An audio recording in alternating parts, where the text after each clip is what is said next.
नमस्कार, times of Swaraj में आप सबों का स्वागत है और मैं हूं संतोष सिंह। और आज हम टाइम्स ऑफ स्वराज में चर्चा कर रहे हैं कि तस्वीर वीडियो देखिए, हमारे स्टोरी के साथ एक वीडियो चल रहा है, गौर से देखिए। इसमें दो हेडमास्टर साहब हैं और एक जो है सो वही फर्जी शिक्षक बहाली करने वाले एक गैंग का ही सरगना है। कहे थे ना कि खबर चलाएंगे तो फिर इलाज तो हो जाएगा, वक्त जो लगे इलाज तो हो जाएगा। और इलाज शुरू है। अभी 3 गिरफ्तारी हुई है, अभी 300 की गिरफ्तारी होनी है। ऐसे तमाम फर्जी शिक्षक या तो स्कूल छोड़ दीजिए और नहीं तो गुनाह कबूल करते हुए पुलिस के सामने आत्मसमर्पण कर दीजिए। और ऐसे हेडमास्टर साहब बार बार हम चेतावनी दे रहे थे ना कि कुछ नहीं बचाइएगा, सबसे पहले आप ही को जेल भेजेगा। ये जो आप सोच रहे हैं ना कि अधिकारी के हमारे सरपरस्ती है तो हमको कुछ होने वाला नहीं है, जैसे ही फैला में फंसिएगा सबसे पहले आप ही को एक्यूज बनाएगा। बना दिया ना। अब मिजाज हरियर है ना हेडमास्टर साहब। इसमें 2 हेडमास्टर गिरफ्तार हुआ है। एक हेडमास्टर क्या किया है कि 50,000 रुपया लेके ज्वाइन करा लिया। ये जो दूसरा हेडमास्टर है वो क्या किया है, सब जगह डाटा भेजता था 3 टीचर का और 2 टीचर को अपॉइंट कर लिया बीपीएससी के। ये बीपीएससी से हमारे स्कूल में हुआ है और इसको ई शिक्षा कोष पर भी चढ़ा दिया।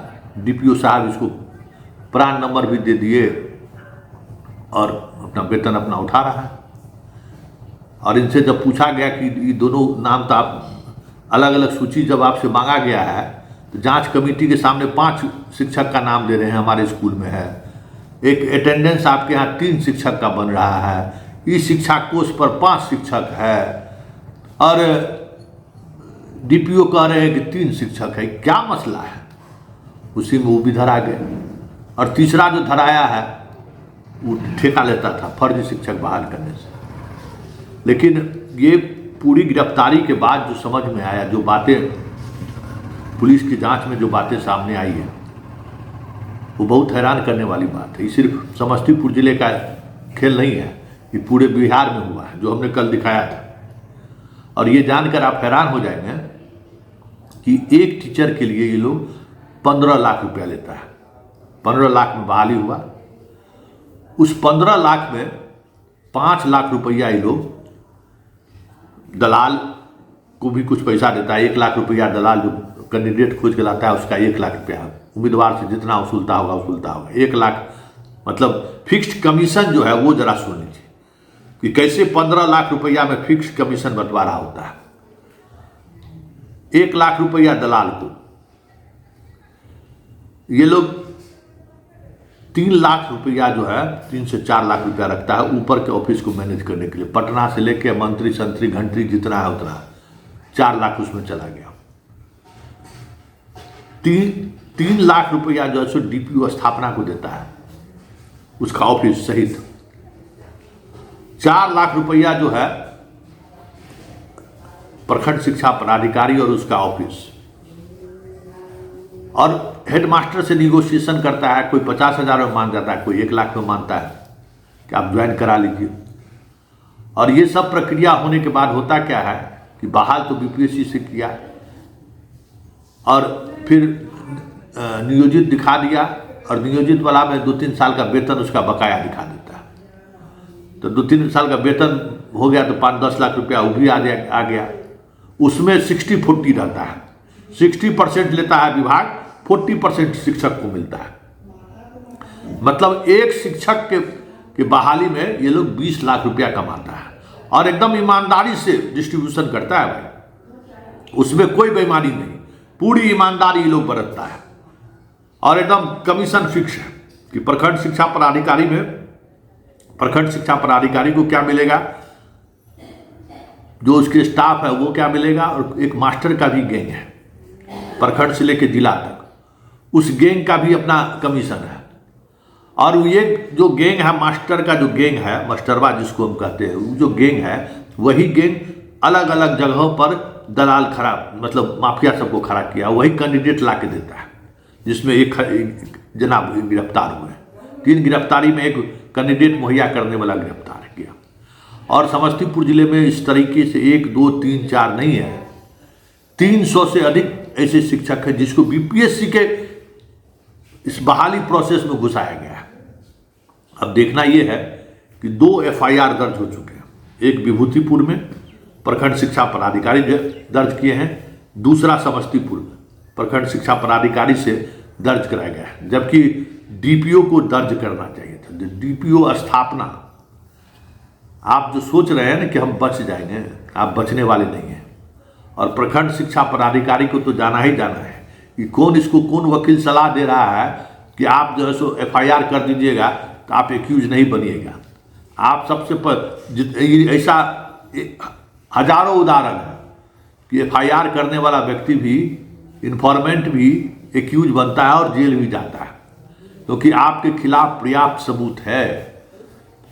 एक शिक्षक के यहाँ एक जो प्रिंसिपल गिरफ्तारी हुए मास्टर साहब, ठीक है, वो तो उन्होंने कहा कि हाँ हमको 35,000 रुपया दिया था, हम ज्वाइन करा लिए, लेकिन बाकी डॉक्यूमेंट्स आपकी जिम्मेवारी नहीं है कि वेरीफाई करें कि शिक्षक आया कहाँ से।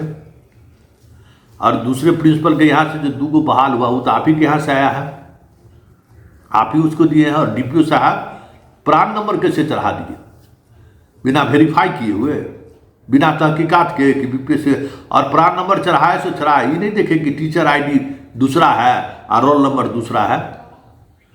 कौन वेरीफाई करे? 7,000 शिक्षक को प्राण नंबर देने में आपको इतना समस्या खड़ा हो गया कि आप कहते हैं कि हम 4 गो स्टाफ रखे हुए थे, अब कौन ऐसा किया हमको पता नहीं है। जिम्मेवारी हेड ऑफ इंस्टीट्यूशन का होता है, जो है उस संस्थान का, उस विभाग का जो हेड होता है ना, उसकी जिम्मेवारी तय होती है। तो अब सोच लीजिए, अभी तो खेला शुरू हुआ है। और ये जो सोचते हैं कि हम जो 4 लाख पटना में खर्च कर देते हैं, वहाँ भी चीज़ों को पहुँचा देते हैं, उससे कुछ होने वाला नहीं है। अभी देखते चलिए, जो जिस तरीके से चीज़ें आगे बढ़ रही है ना, पूरे बिहार में जांच हो जाएगी। और एक बात समझ लीजिए, पूरे बिहार में जांच हुई तो इस बार जितने माफिया हैं, एक भी माफिया बचने वाले नहीं है।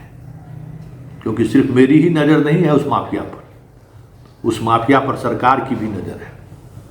और सरकार उस पर नज़र डाले, इसके लिए जो दबाव समूह बनाने की जरूरत है, या जो एक प्रेशर ग्रुप बनाया जाता है खबरों के माध्यम से, अन्य माध्यमों से, वो बड़ी मजबूती से बहुत सही जगह पर वो दबाव बनाया जा रहा है और रिजल्ट देखने को मिलेगा। नालंदा में शुरू हो गया, मोतिहारी में शुरू हो गया है, अभी देखिए धीरे धीरे दरभंगा में जो 46 शिक्षक का जो नोटिस जारी किए हैं। और अन्य जिला काहे न जारी कर रहे हैं भाई, जिसको 60% से कम नंबर है, क्यों इंतजार कर रहे हैं? ये जो मुफ्त में वेतन ले रहा है, जबरदस्ती वेतन ले रहा है, एक बार पूरे बिहार में निकाल लीजिए नोटिफिकेशन कॉम्युनिक कि जिनका 60% से कम नंबर है वो रिजाइन दे दीजिए, एक्सप्लानेशन पूछिए, जब कि एक्सप्लानेशन दीजिए 48 घंटे के अंदर में, हाई कोर्ट का आदेश है, आप उसको बाहर कर दीजिए।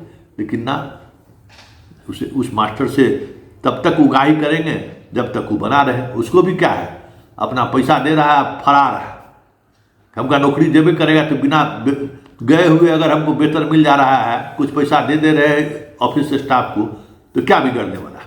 चलिए देखिए आगे आगे होता है क्या, क्योंकि ये लड़ाई बड़ी जबरदस्त है। और ये हैरानी वाली बात, लोग हमसे कहते थे कि संतोष जी अब आपका जमाना नहीं रहा, आप जिस दौर में मुजफ्फरपुर बालिका गृह किए, ये किए, वो किए, अब सिस्टम उस तरीके से सपोर्ट नहीं करता है। काफ़ी लंबे अरसे बाद इस तरीके के मामले पर हाथ डाले हैं, तो ना सिस्टम में अभी बहुत मजबूत है भाई। एक से एक अधिकारी है जो खड़े हो जाते हैं, खबर अगर मजबूती के साथ चलाया जाए तो खड़े हो जाते हैं। अब बताइए ना, जांच कमेटी के सामने में ये लोग पहुंचे और जांच कमेटी पुलिस को बुलाकर गिरफ्तार करा दिया। ये काम ईडी और सीबीआई करता है, तो उसका ताकत है ना। हम सब लोग ने भ्रष्टाचार के खिलाफ आवाज़ बुलंद किया, उन्हें लगा कि नहीं, इस लड़ाई में संतोष जी के साथ खड़े होना चाहिए, क्योंकि ये पूरी व्यवस्था को बर्बाद करने वाला बात है कि सब फर्जी बहाल हो रहेगा इस तरीके से। योगेंद्र सिंह को भी हम धन्यवाद देते हैं कि जाते जाते उन्होंने जांच बिठा दी, और जैसे अधिकारियों के हाथ में उन्होंने जांच दिया, वो पूरी ईमानदारी से जांच कर रहे हैं।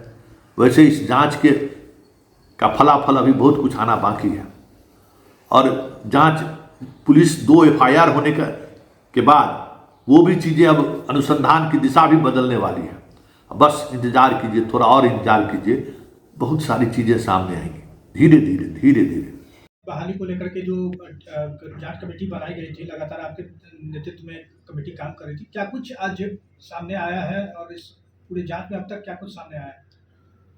फर्जी शिक्षक ज्वाइनिंग मामले की जांच पूर्व के जिला पदाधिकारी के महोदय के द्वारा मुझे दी गई थी।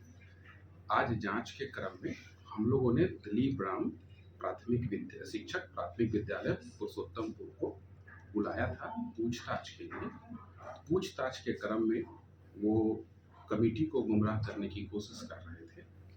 उसी क्रम में जब उनसे गहन पूछताछ की गई तो यह जानकारी मिला कि कोई परवेज नाम का दलाल है, जिसके माध्यम से उन्होंने निकहत परवीन नाम के शिक्षक या शिक्षिका की उनके द्वारा योगदान करवाया गया है संबंधित स्कूल में। जब परवेज को बुलाया गया, क्योंकि यहाँ ही मौजूद थे, जो दिलीप राम शिक्षक प्राथमिक विद्यालय पुरुषोत्तमपुर अपने दलाल के साथ आए थे जिसका नाम परवेज है। जब उसे बुलाया गया, उससे गहन पूछताछ की गई तो उन्होंने स्वीकार किया कि हाँ, हमने इनके यहाँ एक शिक्षक की बहाली गैर कानूनी तरीके से करवाया था। और दिलीप राम ने भी यह स्वीकार किया कि परवेज के कहने पर ही हम उसको रख दिए थे। और वो चूंकि कमेटी को गुमराह कर रहे थे, तो यह कमेटी के लिए चैलेंज था कि चीज़ों तक पहुँचेगा। इसी क्रम में अविनाश कुमार टंडन शिक्षक प्राथमिक विद्यालय नवटोलिया के द्वारा शिक्षक दिलीप राम को सहयोग करने के लिए कार्यालय में पैरवी करने की कोशिश की गई, तो उन्हें भी बुलाया गया और उनको भी शक के दायरे में लेके उन्हें भी थाना को सुपुर्द कर दिया गया है। सर, ये दलाल काम कैसे करते थे? अभी इस पर विशेष जांच होने के बाद ही पता चल पाएगा, लेकिन ये प्रारंभिक संकेत ये है कि ये पूरे गैंग का कोई ना कोई सदस्य जरूर है, क्योंकि 2 हेडमास्टर को वह व्यक्तिगत रूप से वो दलाल जान रहा है, जिसमें से एक हेडमास्टर ने अपनी गलती भी स्वीकारी है और दूसरा हेडमास्टर भी बहुत मजबूती से संदेह के घेरे में है। तो किसी गैंग का वो सदस्य है, वो गंभीर जांच से ही पता चलेगा। लेकिन चूंकि दलाल के साथ वो शिक्षक आए थे, तो ये जरूरी था कि दलाल को पहले गिरफ्तार किया जाए ताकि सही तथ्यों तक पहुंचा जा सके। तो अब तक की जांच में क्या कुछ सामने आया है कि विभूतिपुर प्रखंड में जो है बड़े पैमाने पर फर्जीवाड़ा हुआ है? देखिए, मात्रा कहना मुश्किल है। फर्जीवाड़ा का प्रारंभिक संकेत तो है, संख्या के बारे में भी नहीं बताया जा सकता है। जांच होने के उपरांत ही यह संख्या बताना संभव हो पाएगा। अभी प्रधान शिक्षा पदाधिकारी की भूमिका कितनी संदिग्ध लग रही है? देखिए, जांच का विषय है, इसके बारे में हम लोग आपसे बात में करेंगे। ऐसा कोई भी बात मैं बोलना नहीं चाह रहा हूँ जिससे कि जांच प्रभावित हो, लेकिन जांच का विषय। कितने लोगों को हिरासत में अब तक लिया गया? अभी मूलतः हम लोगों ने दलाल को भेजा है और दलाल को जो शिक्षक लेके आए थे दिलीप राम, उनको भेजा है। और दिलीप राम के लिए जो सहयोग कर रहे थे अविनाश कुमार टंडन, उनको भी थाना में हम लोगों ने भेजा है। शिक्षा विभाग के पदाधिकारी हमारे साथ बैठे हैं, डीपीओ स्थापना और बीओ को भी बुलाया गया है। ये लोग थाना में जाएंगे और जो भी दलाल के साथ और अन्य लोगों के क्रम में जो विभागीय अग्रेतर कार्रवाई करनी है, ये लोग करेंगे। धन्यवाद।